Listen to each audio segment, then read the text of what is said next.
وہ لوگ کبھی کسی کے محتاج نہ ہوں جن کے ہاتھوں سے ایک بار پھر اللہ جل شانہ لکھا جائے۔ طلاق سے مرد کا کچھ نہیں بگڑتا، اس سے دوبارہ کنواری لڑکی آرام سے مل جاتی ہے، لیکن عورت کی زندگی قبر تک سمجھوتے کرتی ہے۔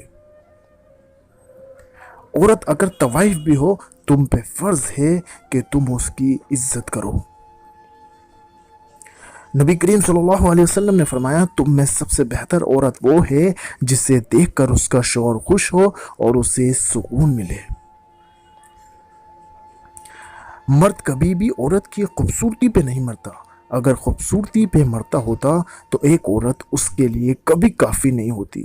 مرد ہمیشہ عورت کی وفا پہ مرتا ہے، عورت کی حیا پہ مرتا ہے، اس عورت پہ مرتا ہے جو اس کے کنٹرول میں رہتی ہے۔ یہ ہے مرد کی اصلی سچائی۔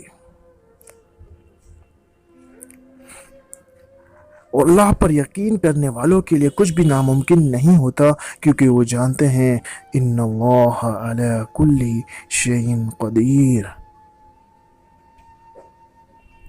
نبی کریم صلی اللہ علیہ وسلم نے فرمایا، تم میں سب سے بہتر عورت وہ ہے جسے دیکھ کر اس کا شوہر خوش ہو اور اسے سکون ملے۔ بہترین نکاح مسجد میں ہو، جہیز میں قرآن ہو اور جائے نماز ہو، مٹھائی میں کھجور ہو اور فجر کی نماز نصیب ہو۔ آمین ثم آمین۔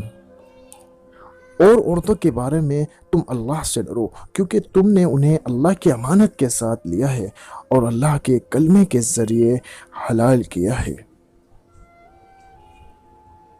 جنتی عورت، رسول اللہ صلی اللہ علیہ وسلم نے فرمایا، وہ عورت جو اس حال میں فوت ہوئی ہو کہ اس کا شوہر اس سے راضی ہو تو وہ عورت ضرور جنت میں داخل ہوگی۔ یہ رسول اللہ صلی اللہ علیہ وسلم کا فرمان مبارک ہے۔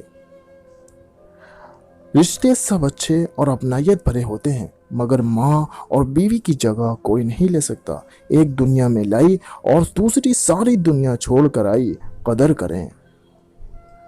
قرآن کہتا ہے، میں تمہاری قبر میں تمہارے ساتھ ہوں گا، مجھے پڑھتے رہو، میں تمہارا حق ادا کروں گا۔ Thanks for watching. Like and subscribe my channel. جزاک اللہ خیرا۔ السلام علیکم۔